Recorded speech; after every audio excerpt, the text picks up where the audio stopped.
When reading a book, often the epilogue is sort of a letdown to the rest of the story. By the time you get to the epilogue, it just sort of ties up some loose ends and kind of finishes the story off. But you've already got to the climax. You know what happened. You know the big reveal.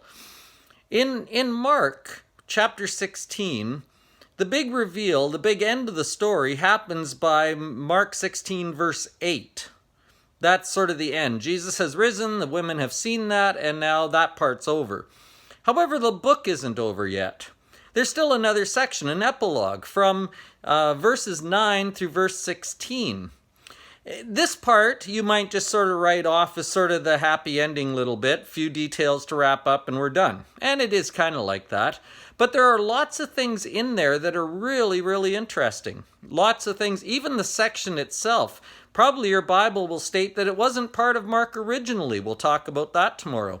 Go have a read through that part, Mark 16 verses 9 through 16, and we'll talk about what's in there, why it's important, and you can come and share the things you've seen as well.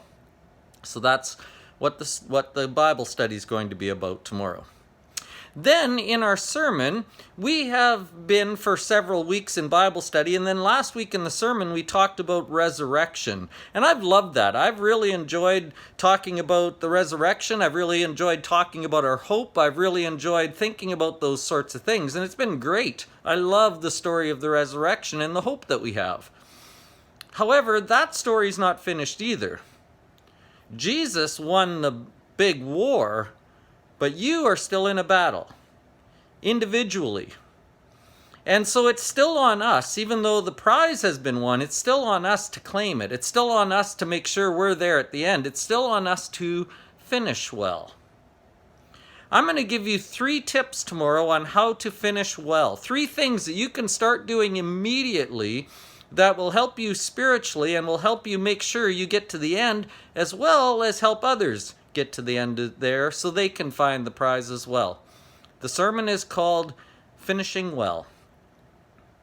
Looks like it's going to be kind of rainy and cloudy and snowy tomorrow. Hope you can get in if you live outside of town, but once we're there, it'll be warm with fellowship. We'll see you there.